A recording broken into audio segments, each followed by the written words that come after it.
Welcome back to Karma's Harvest. We often speak of talent as something a person has, but we rarely consider what happens when the talent has the person. Arthur and Clara thought they had stolen a masterpiece. They didn't realize they had turned their son into a remote-controlled biological weapon. When the world's greatest pianist, Julian Vane, realized he was being mimicked by a child he had never met, he didn't feel pity. He felt violated.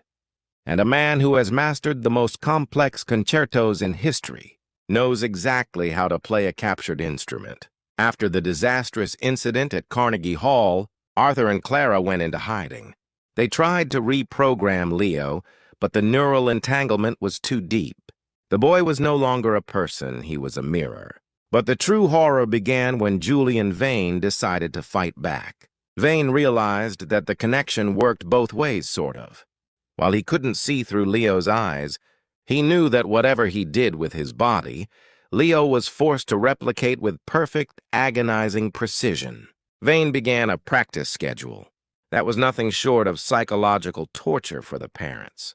At 3 in the morning, Vane would stand in his penthouse and perform violent, jarring movements. Miles away, in a darkened nursery, Leo would suddenly bolt upright, his small limbs snapping into aggressive, unnatural poses, crashing into furniture and screaming in a voice that wasn't his own.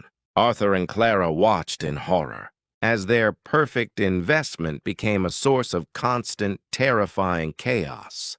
They reached out to Vane, offering him millions to stop moving, but Vane's response was cold. "You stole my life's work to build a puppet. Don't be surprised when the puppet starts to break." Vane's final performance was the ultimate harvest. He invited the global press to a private studio, claiming he would perform a piece so difficult it had never been recorded. In reality, he had choreographed a confession. As the cameras rolled, Vane began to move his body in a series of frantic, coded gestures that translated to American Sign Language and international distress signals. 60 miles away, Leo was in a high-profile interview. His parents had forced him into to prove he was fine. In front of millions of live viewers, Leo's body suddenly took over. He stopped playing the piano and began to sign with his hands, his face contorting into a mask of pure agony. Through Leo's forced movements, the truth came out. The boy's hands signaled the names of the illegal labs, the dates of the DNA theft, and the psychological abuse he suffered under Arthur and Clara's training. The world watched as a 6-year-old boy was physically compelled to testify against his own parents by a man he had never met. It was a symphony of justice played on human nerves. The legal fallout was instantaneous. Arthur and Clara were arrested for crimes against humanity and illegal genetic tampering. Their wealth was seized to fund Leo's rehabilitation.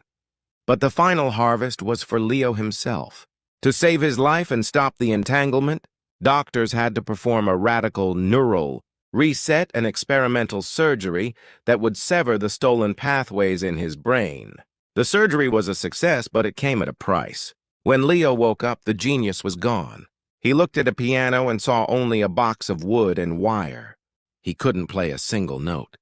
He was no longer a prodigy, he was just a normal, quiet boy. For the first time in his life, his hands belonged to him.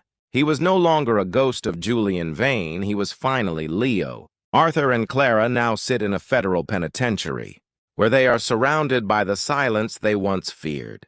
They have all the time in the world to reflect on the child they lost by trying to improve him. They wanted a legend, but they ended up with a void. The harvest of their greed was the total erasure of the very future they tried to steal. Thank you for staying with us through this haunting journey. It serves as a reminder that the most beautiful things in life, talent, love, and identity cannot be manufactured or stolen. They must be grown from the soul.